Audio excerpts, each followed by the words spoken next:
नमस्कार दोस्तों, स्वागत है आपका मेरे चैनल डाइट क्लिनिक बाय वर्स में। दोस्तों, आज के वीडियो में हम बात करेंगे हाइपोथायराइडिज्म के बारे में। जानेंगे इसके कारणों को, इसके लक्षणों को, इसका निदान क्या है और इसका उपचार क्या है। आगे बढ़ने से पहले मैं चाहूँगी दोस्तों आप मेरे चैनल को सब्सक्राइब कर दें और बेल आइकन दबा दें। अगर मेरे वीडियो पसंद आए तो इसे लाइक शेयर करना बिल्कुल भी ना भूलें और कमेंट ज़रूर करें। दोस्तों, सबसे पहले जानते हैं कि थायराइड ग्लैंड क्या है। थायराइड ग्लैंड एक एंडोक्राइन ग्लैंड है जो हमारी गर्दन में पाया जाता है। इससे दो हार्मोन निकलते हैं जो ब्लड में जाते हैं, थायरॉक्सिन और ट्राईआइडोथायरोनिन यानी कि T4 और T3। इन दोनों हार्मोन की ज़रूरत बॉडी के सारे सेल्स को होती है ताकि वो नॉर्मल काम कर सके। दोस्तों, 20 में से एक व्यक्ति को किसी न किसी प्रकार का थायराइड डिसऑर्डर होता है, या तो वो टेम्परेरी हो या फिर परमानेंट। तितली के आकार की एक छोटी सी ग्रंथि जो थायराइड ग्लैंड होती है, अगर यह कम मात्रा में हार्मोन्स को सिक्रीट करती है तो उसे हाइपोथायराइडिज्म कहते हैं। दूसरे शब्दों में हाइपोथायराइडिज्म को अंडर एक्टिव थायराइड भी कहते हैं। थायराइड हार्मोन शरीर में ऊर्जा का उपयोग किस प्रकार करना है इसके तरीकों को नियंत्रित करता है, इसलिए हमारे शरीर के लगभग हर अंग को यह प्रभावित करता है। यहाँ तक कि हृदय के धड़कन की गति तक इससे प्रभावित होती है। यदि थायराइड हार्मोन पर्याप्त न हो तो शरीर के बहुत से कार्यों की गति धीमी या तेज हो जाती है। दोस्तों, अंडर एक्टिव थायराइड पुरुषों के मुकाबले महिलाओं को अधिक प्रभावित करता है। सामान्य तौर पर 60 साल के बाद यह कभी भी किसी को भी हो सकता है। नियमित ब्लड टेस्ट से इसका पता लगाया जा सकता है और फिर ट्रीटमेंट शुरू कर सकते हैं। दोस्तों, कुछ ऐसे डिसऑर्डर्स हैं जो थायराइड के जोखिम को बढ़ा देते हैं, जैसे pituitary diseases, auto immune disorders, iodine deficiency. अब जान लेते हैं कि हाइपोथायराइडिज्म के कारण क्या क्या हैं। दोस्तों, हाइपोथायराइडिज्म एक नॉर्मल कंडीशन है जो औरतों में ज़्यादा पाई जाती है, पर ये कंडीशन होने के चांसेस लेडीज़ और जेंट्स दोनों में होते हैं। दोस्तों, टाइम और एज के साथ इसके होने का खतरा बढ़ जाता है, पर आजकल छोटी उम्र में भी ये बहुत से बच्चों को भी हो रही है। इसके प्रमुख कारणों को जान लेते हैं। तो पहला है हाशिमोटो डिजीज़। हाशिमोटो रोग हाइपोथायराइडिज्म का सबसे आम कारण है। यह एक ऑटो इम्यून डिसऑर्डर है। इस बीमारी के कारण इम्यून सिस्टम थायराइड को प्रभावित करता है, जिससे थायराइड ग्लैंड में सूजन हो जाती है और वह पर्याप्त हार्मोन नहीं बना पाती। दूसरा कारण है थायराइडिटिस या थायराइड ग्लैंड की सूजन। थायराइडिटिस हमारे थायराइड की सूजन है जो थायराइड ग्लैंड से सिक्रीट होने वाले स्टोर्ड थायराइड हार्मोन के कारण होती है। तीसरा है इनसफिशिएंसी ऑफ आयोडीन। अगर आपके शरीर में लंबे समय तक आयोडीन की कमी रहती है तो यह भी हाइपोथायराइडिज्म के होने का कारण बनता है। चौथा प्रमुख कारण है रेडियो एक्टिव रेज। सिर या गर्दन के कैंसर के इलाज में जब doctor radio active iodine use करते हैं तब धीरे धीरे थायराइड की कोशिकाएं नष्ट होने लगती हैं और थायराइड को नुकसान पहुंचता है। पांचवा कारण है हेरिडिटरी। आनुवांशिकता के कारण भी यह कई परिवारों में पीढ़ी दर पीढ़ी पाया जाता है। प्रमुख कारणों में एक और मेडिकेशन भी है।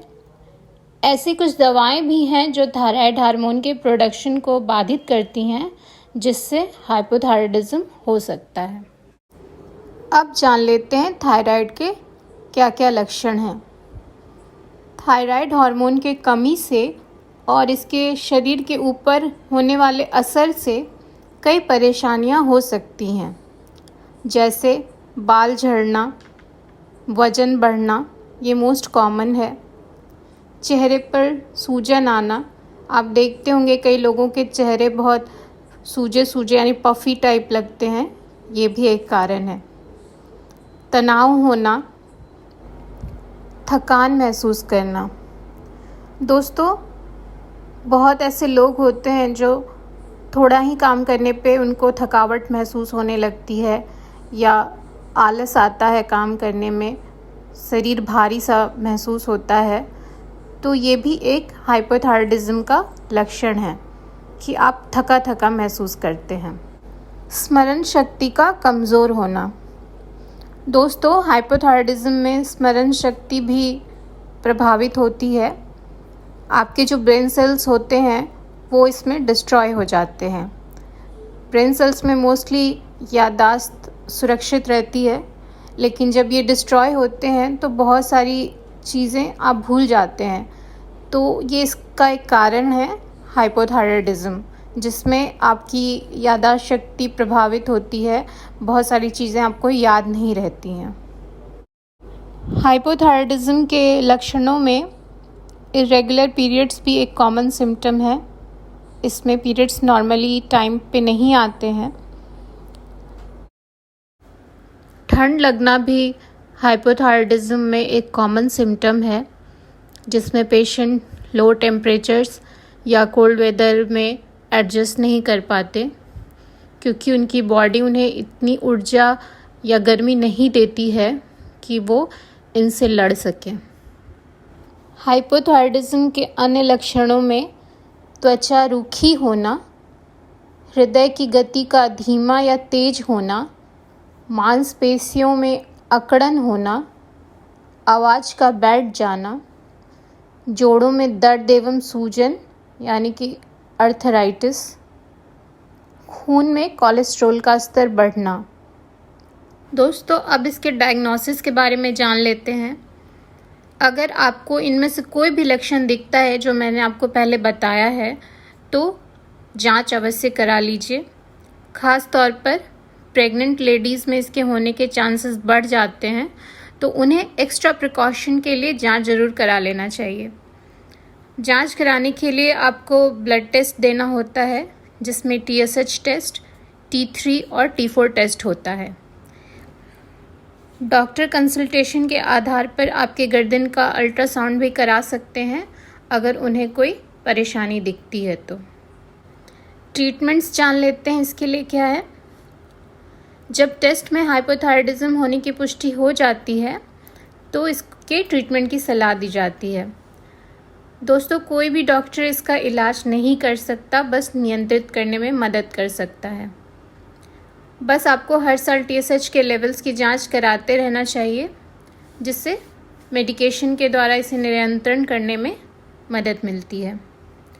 अगर आपकी थायरॉक्सिन की डोजेस चल रही हैं तो TSH लेवल्स को 2 या 3 महीनों में जांच कराते रहें, क्योंकि यदि दवाई की अत्यधिक मात्रा हो जाती है तो बहुत से बैड इफ़ेक्ट्स भी दिखने लगते हैं, जैसे दिल में घबराहट महसूस होना, अनिद्रा की समस्या, भूख बढ़ना, कांपना।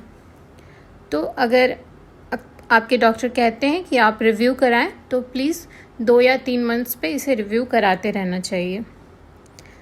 डॉक्टर अगर आपके दवा को बदल देते हैं तो भी कभी दवा बीच में नहीं छोड़नी चाहिए, इसे रेगुलर खाना चाहिए, नहीं तो इसका थायराइड पे गलत असर पड़ता है। थायराइड के टेस्ट के अकॉर्डिंग कभी कभी सप्लीमेंट्स भी प्रिस्क्राइब किए जाते हैं, जैसे आयरन सप्लीमेंट्स, कैल्शियम सप्लीमेंट्स या कोई स्पेसिफिक डाइट, क्योंकि हाइपोथायराइडिज्म के कारण इन सब पे प्रभाव पड़ता है और बॉडी इन सब को अच्छे से एब्जॉर्ब नहीं कर पाती है, इसलिए सप्लीमेंट्स दिए जाते हैं। फ्रेंड्स, डाइट के अकॉर्डिंग सोया प्रोडक्ट्स और क्रूसीफेरस वेजिटेबल्स नहीं लेने चाहिए। क्रूसीफेरस वेजिटेबल्स में broccoli, cabbage, cauliflower, radish, turnip, mustard seeds, ये सब क्रूसीफेरस वेजिटेबल्स में आते हैं, तो इसे कम मात्रा में लेना चाहिए। अगर इनको कुक कर दिया जाए, यानी कि अगर ये धीमी आंच पे काफ़ी देर तक पकते रहें, तो इनकी क्रूसीफेरनेस कम हो जाती है, तो ये थायराइड के लिए कम हानिकारक होते हैं। लेकिन कभी भी रॉ फॉर्म में इन्हें नहीं खाना चाहिए। फ्रेंड्स, TSH लेवल्स की जांच में गड़बड़ी आने पर एंडोक्राइनोलॉजिस्ट से ज़रूर मिलें। Normal TSH levels 0.5 to 5.0 microgram international unit पर लीटर होता है। फ्रेंड्स, मेरा उद्देश्य बस आपको जानकारी देना है। आपको अच्छी दवा और ट्रीटमेंट एक डॉक्टर ही दे सकते हैं। पर डाइट रिलेटेड कोई भी सवाल हो तो आप कमेंट सेक्शन में मुझसे ज़रूर लिखें।